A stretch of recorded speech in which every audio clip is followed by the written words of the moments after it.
roastery is not exactly a business model for me. I don't consider this as a business. I consider this as my part of work, part of my home. And roasting is for me, it's like meditation. So if I'm irritated, if I'm frustrated, if I just go and sit on the roasting machine and roast some coffee, because 20 minutes for one profile and you're just there. You can't go here and there. You can't just get diverted. All right. Thank you so much for joining us. Today we have Nishant Sinha, the founder and managing director of Roastery Coffee. Now, Nishant, of course, Indian coffee growers have done really well in recent times. Lots of new homegrown brands have started up and have come up in recent years. Now, tell us a little bit about your journey. First of all, thank you so much for having me here and giving me an opportunity to speak about the coffee that we all are loving. My journey has been really, really great, and I'm thankful to the Indian farmers and a lot of people around us who are trying to do a lot of different things. I remember like I started around 15 years back, and when I graduated from IHM Jodhpur, and I joined Cafe Coffee Day. So back then, Cafe Coffee Day, again, an Indian brand, has I would say the entire amount of credit goes to them for bringing the cappuccino and the cafe culture bringing out to India. And I was really grateful to start my career with them. And when things started to move on, the audience needed a change. Like back then in 2006, 2007, 2005, it was all about a cafe where you go hang out, sit and work, or drink cappuccino, probably with a sugar.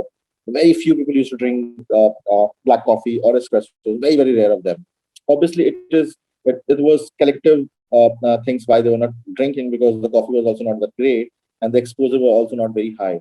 But with the growing demand, a lot of standalone cafe came into the market, and a lot of chains started to take a backseat. And then around 2012, 2013, 2014, the new wave of coffee started to happen across the globe. And India was also not left behind. So there were a lot of brands in India, they started. And I was at that point of time, I was in Hyderabad, and I was working as a consultant. I was looking so what I used to do, I used to pick up cafes who were not doing well and turn around them and do, work with them for some time, and then leave it again and then find another assignment. And that point of time in Hyderabad, every cafe was all about a cafe. It was not about the coffee. So you go to the cafe, you get a good mojitos, you get a good burgers, you get a good music, good sandwiches, but you don't get a good cup of coffee. I mean, the coffee was good, but it was not up to the third wave of coffee which was happening across the globe. And Hyderabad was really, really lacking something. And since Hyderabad was an IT town, there were a lot of people who have worked abroad has come back here. Or probably there were a lot of people from outside India were working in Hyderabad, and they were in a need of good coffee because they had been exposed to good quality of coffee. And that's where I decided I need to do something in Hyderabad, because there were a couple of people doing it in Delhi and doing it in Bombay, but there was none in Hyderabad, and we were really lacking a cup of coffee. That's where the born of Roastery Coffee House happened. And since I was from the coffee industry, I've been working with the industry for the last 13, 14 years. I was like, I think I can somehow pull out. And that's where I started. I started with a very basic Indian machine to roast coffee because I didn't have a lot of money to buy the good quality imported machine. And because we are a producing country, we are from a country where a lot of coffees are grown, and we are the fourth or fifth largest producer of the coffee in the world. It's just that we were not producing coffee good enough for the third wave of coffee, or for the specialty coffee, or the coffee which means a lot. We're growing a lot of coffee which can ship out, can be used as a blend in espresso for a lot of countries, but we're not growing good coffee for ourselves. And there are a lot of farmers that started doing it, and that's where I was also in the picture. I think it was all the right time, right time, right stuff, right coffee, right people. I went to the farm, spoke to a lot of farmers. My first farmer was Mandal Pogari Uncle and Mandal Khan.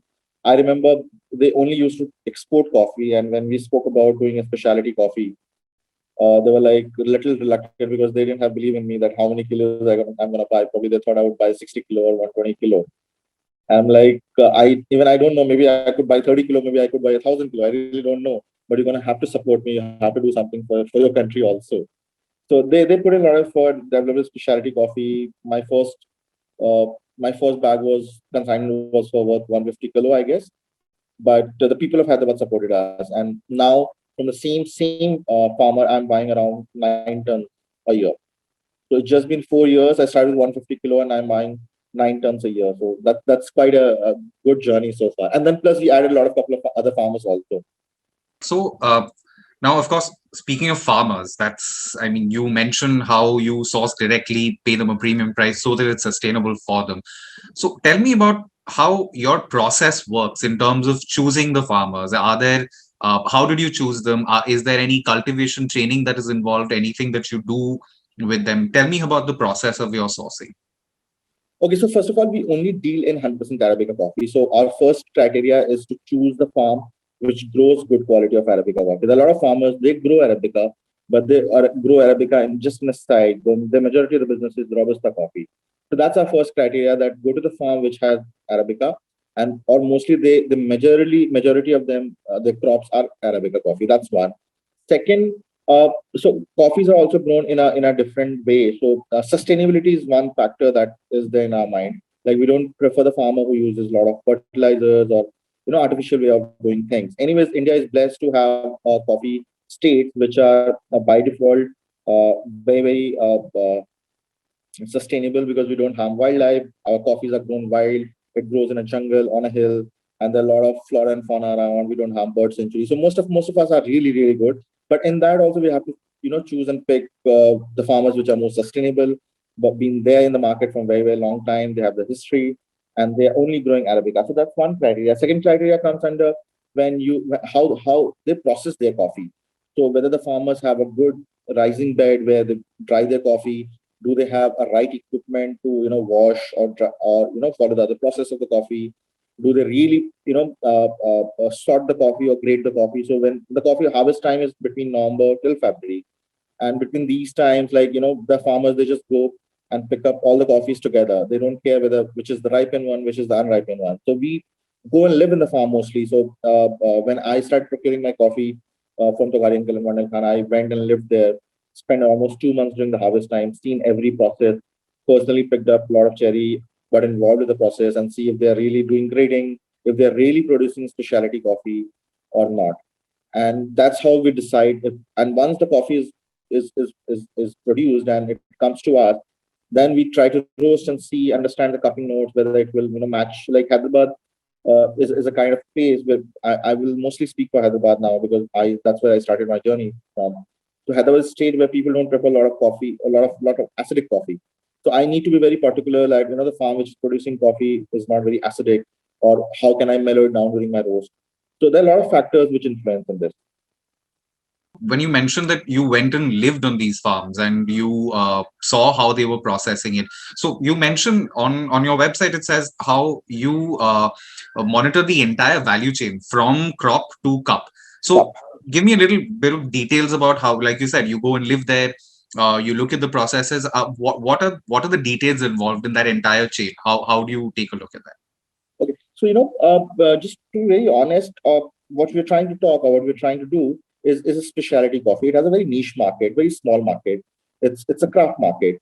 And we don't want to do coffee which is really, in a big tons and produced for a lot of commercial people, a lot of commercial market.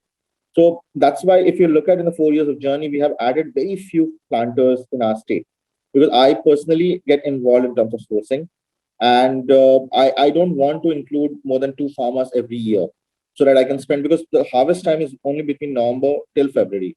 Okay, and majority of the work happens between in December and January. So if you have to be really very sure about the quality of coffee, then you need to be very particular who you are picking. So what we do, we make a schedule between November and December. That okay, this year we're working with the Salavara state. So they're doing it for the first time. They're producing this specialty coffee.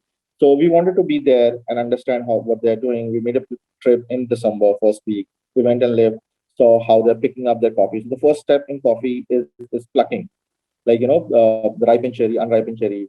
So if they're picking up the ripened cherry or unripened cherry also. So that was right. Like they're picking the ripened cherry, and how they're processing it.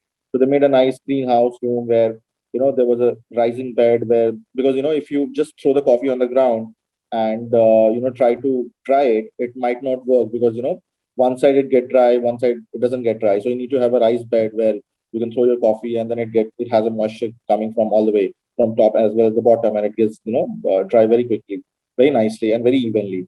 So that process we observe. We make another second trip, probably third week of December. We check that. Then we also involved in the hulling process when the coffees are dried, and then it is packed. Then it goes to the hulling unit where they remove the silver skin and a lot of skins from the top. So that was also very important to watch us whether it's nice or not. And then after those things, when the farm at the farm level, because there are a lot of defective beans also comes into that, so they need to grade it. So if they're grading it nicely or not, so every step we watch it very carefully. Either we send a representative or I personally visit and I understand whether things are moving nice. And once the coffee was ready, I brought them back to Hyderabad in my roasting unit. I roasted it, and then I realized that okay, this coffee can go to the see there are a lot of scores which happens when you cup a coffee. So any coffee which scores more than 80 plus on your cupping paper, on a cupping note, on a sheet, then it means it can be useful to the specialty coffee, and that's what we try to do. So when we roast, we know that this coffee we're going to use for espresso. So we roast it probably light to medium and try to cup it through espresso from that perspective. Like it's not in a general that okay, we cup one coffee and say how good or how bad it is. We try to I personally, when I because see, ultimately we are giving it to the consumer. We are not giving it to somebody who's very who's just trying to cup it in their probably they have a lab or something, or they're just trying to finish drink it. I mean, we're trying to sell it. We want maximum people to drink, maximum people to understand what specialty coffee is. So I look, when we design the coffee, we say that this year's aloe vera carbonic macerations that we have bought, I'm very sure that I don't want to use this in espresso. Even though if somebody asks me that can we use this in espresso, I'm like, no, we cannot use this in espresso. You can either use it in a French press or Aeropress or a pour over, in some kind of manual brew technique, not in throughout. Any. It's not a coffee. Some coffees we are lucky; it's a very versatile coffee. You can use it anywhere, but that's very rare. Like one of my coffee, Mandel Khan, is very versatile. You can use it in espresso, pour over, Aeropress, French press, wherever you want, you can use. But most of the specialty coffees are not very versatile. So when I cup it according to that, and that's where my judgment comes. And then we found that the coffee was great, scoring around 85 plus on the table. And I'm like, okay, let's bring it on. So then we spoke to the farmer, and then we strike the deal. Okay, this much, we can buy it, and this is how you can supply to us. So this is the whole supply chain that happens. We buy crop once in a year, every year, probably in February or the March, and we buy for the rest, so for the whole year. You mentioned your new range this year, Salavara Estate and Tribomatic. Now, tell us a little bit about that because, especially the Tribomatic process, sounds extremely interesting. So Tribometric is basically they are located in a remote village of Odisha. Okay, these guys have never used fertilizers. The coffee is completely, because being organic is also very subjective. Like there are a lot of parameters through which you can judge that this coffee is organic. But I personally feel that if on the soil, if the fertilizer has never been used, then it is purely organic. Let's say you have used fertilizer last year, but this year you're not using a fertilizer. So for me, that's not an organic thing. Or probably 5 years back, you have used the fertilizer and you're not using the fertilizer after 10 years also. I still feel that somewhere, the remains of fertilizer will be there. Okay. And, in the mountains also, what happens, like, in our coffee farms, like you have one mountain on the one side and you have another mountain on the other side. And you say this farm is organic, this farm is inorganic. So, during the rain and during a lot of time, the mud and soil and a lot of things transfer from here to there. So it's very difficult. But this particular area, the tribal one, is completely organic. They have never ever used fertilizers in the whole life, because the innocent people, the tribe, they really don't know what fertilizer is. And that is what kind of attracted me towards it. It's a very clean cup. More than one fact is that it is purely organic. Other fact is a very good cup. Like I say, one of my coffees versatile. This is also one of the very versatile coffee. Like this is the kind of coffee that this is not very complex. It's very simple and clean. You have one cup of coffee and you say, "Oh, bring it on. I want to drink another one."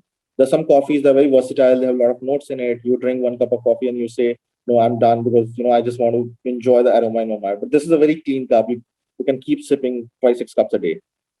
So this is what Tribo. Salavara is in Sakleshpur, and these guys probably they're in a business from last 3 4 generation, and they have done a brilliant job. Like his, so the Sharan is the youngest member of the family who's trying to do this.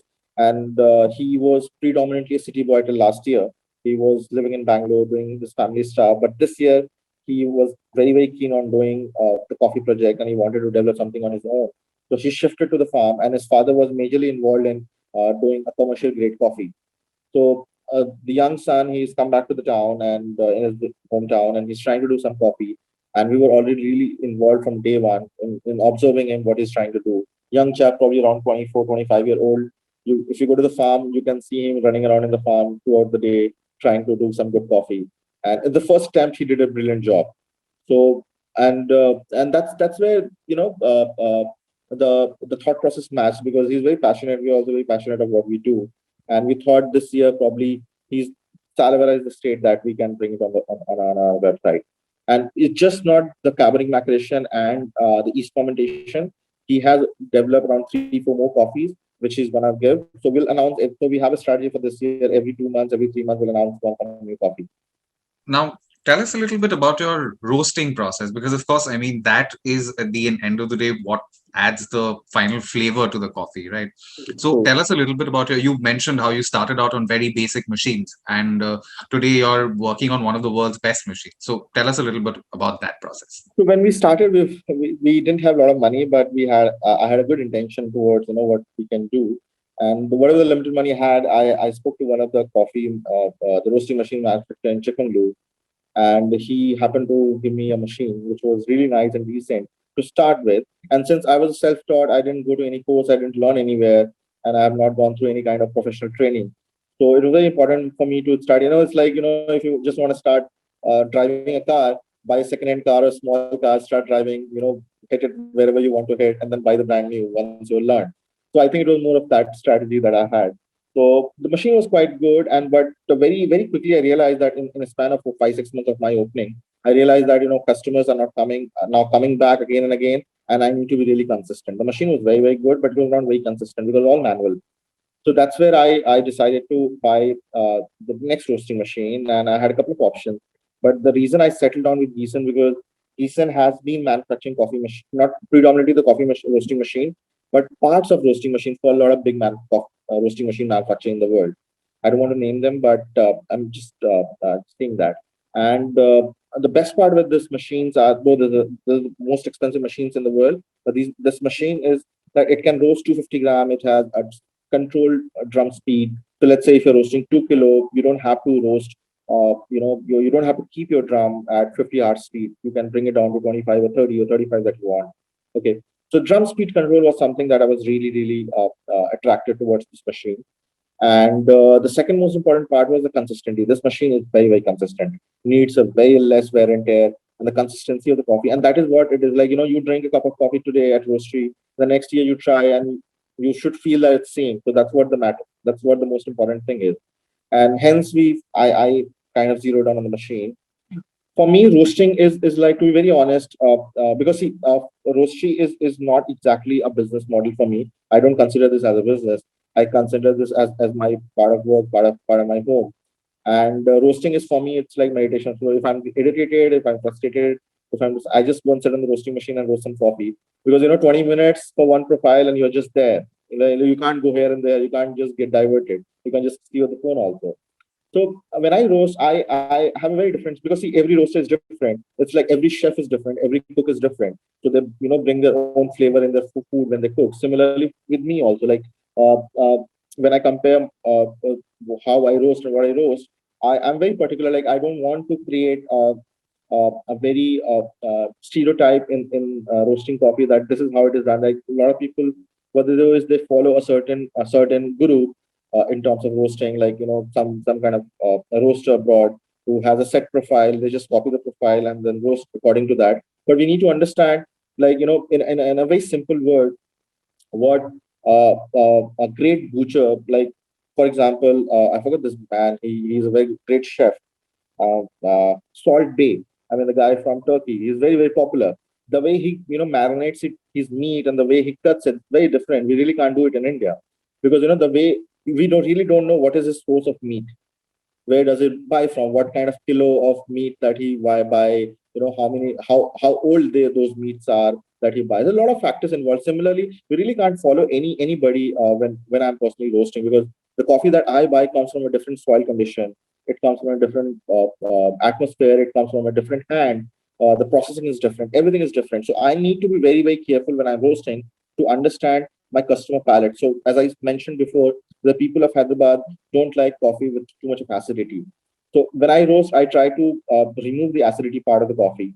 And the people of Hyderabad also don't like very bitter coffee. So I don't roast. Like a lot of people have come and asked me, why don't you roast dark? I say no, because my audience don't like it dark. So my audience is in between. They don't even like it very, very light. They don't like it very, very dark. So they like it in between light to medium. So that's where I try to achieve my, because ultimately I'm roasting it for the people, and I'm roasting it for myself too somewhere. So when I roast, I try to keep the audience palette in my mind, and I try to see what they like. So that's very important. So Salavar State, before we launched on the platform, I roasted 2 3 profiles and gave it to a lot of people who drink with me regularly. And then I did a vote like which one they're liking most, and then that's where I got hooked to. So there's no fixed thumb rule of how I roast. Every coffee I roasted very differently. Coming to the your cafes, now you mentioned how you started out from Hyderabad, because I mean you're from there, and you also worked with cafes there. Now naturally it's understandable why you started with Hyderabad. Your next move was to Calcutta. Now Calcutta, Hyderabad, these are tier 1 cities, but not at the scale of a Mumbai or a Delhi or a Bangalore. So tell me, what is this thought process, and why have you I mean Hyderabad, yes, but why have you set up in Calcutta, and what are your future plans in terms of expansions? Okay, so so far we were only talking about the coffee and the roasting, but the cafe that I have is just not about roasting and coffee. It is all to do with the community. So if you come to Hyderabad, if you go to Calcutta, you'll realize the reason of us opening there. Because for us, more than anything, the location plays a very important role. Like our cafes, like both in Hyderabad and Calcutta, are not located on a busy street or on a high street or in a mall. It is located in neighborhood. Like Hyderabad outlet, the first outlet is around 8,000 square feet. So have a cafe of 8,000 square feet is huge. But we wanted to build that because it's a neighborhood. We can build around 100-seater cafe, and it's a proper garden restaurant, like in a cafe. It doesn't have any high street feel. Like it's like you're sitting in your backyard and drinking coffee. So for me, more than the city, because I know the product that I have, it can sell anywhere. And again, so when we did Hyderabad, I was very confident that it's gonna work. And I mean, Hyderabad outlet does also have a lot of food. Like if you come to a cafe, it is a proper casual dine restaurant too. We use the varieties of Italian food and continental and Mexican food.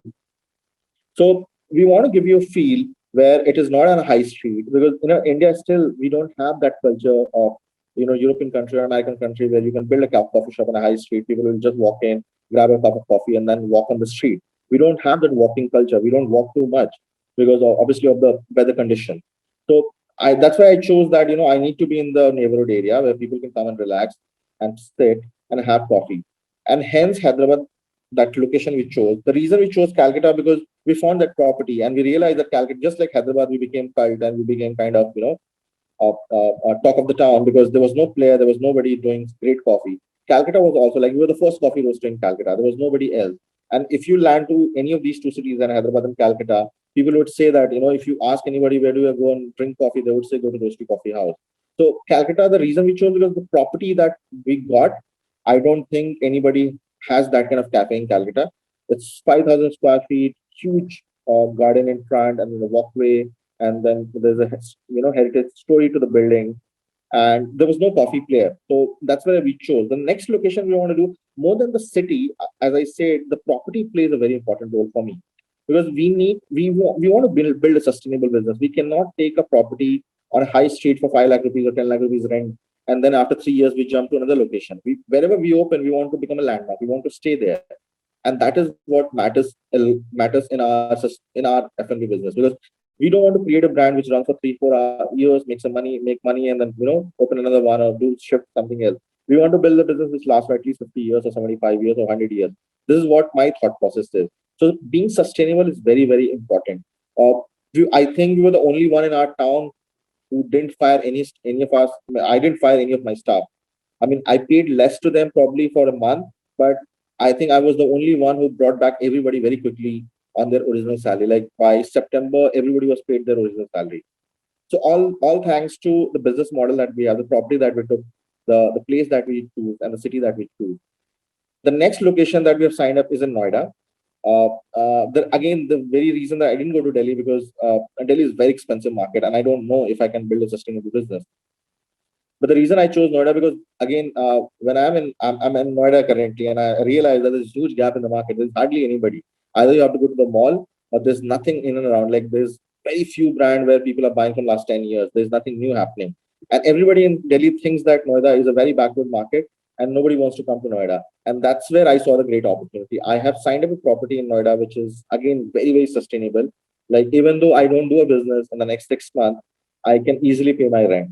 Okay, now coming to your point of sales. Now, of course, your cafes is one. You can also order your coffee directly on your website. What are your other points of sales? Are you tied up with any distributors? Yes, so we are available on Amazon. Okay, so we don't believe in doing a distribution system, but we are there on the online platform. Like we are because mostly coffee people don't either if you have a store, so they go to their store and pick up, okay, or probably they buy it online. So we are there on Amazon other than our own website. Okay, we are on Amazon. We are also on a couple of marketplaces like 16 gram coffee, and there's some few more total coffee. There's a couple of more online marketplace where we're selling our coffee from. And then we sell our coffee to a lot of B2B places, like a lot of cafes. There's one cafe in Ahmedabad we're supplying, so we roast for them. There's one cafe in Nagpur, there are a couple of cafes in Delhi. Majority of the cafes in Hyderabad buy from us. A lot of people in Calcutta buy from us. So we sell our coffees to these cafes.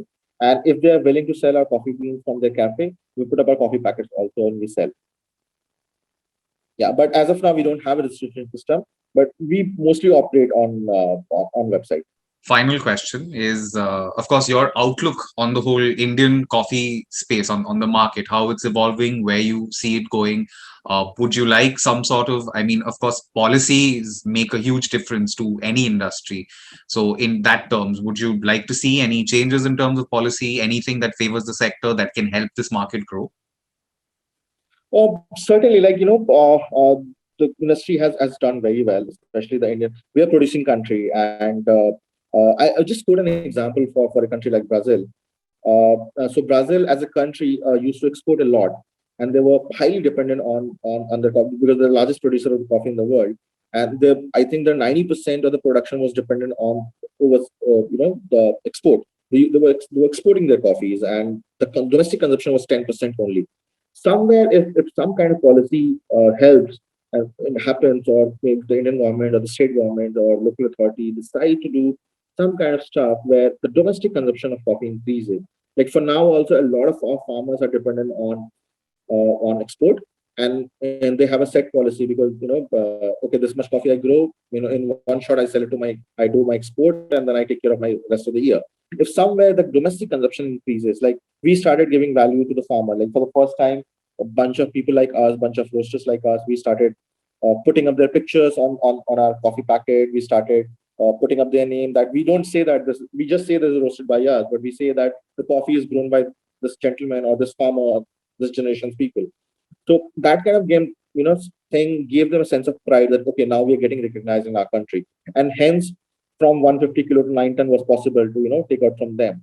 So if some sort of initiative happens to the government of India, where I really don't know because what they can do. Back then, what they did was they were giving 35% subsidy on whoever buys the roasting machine.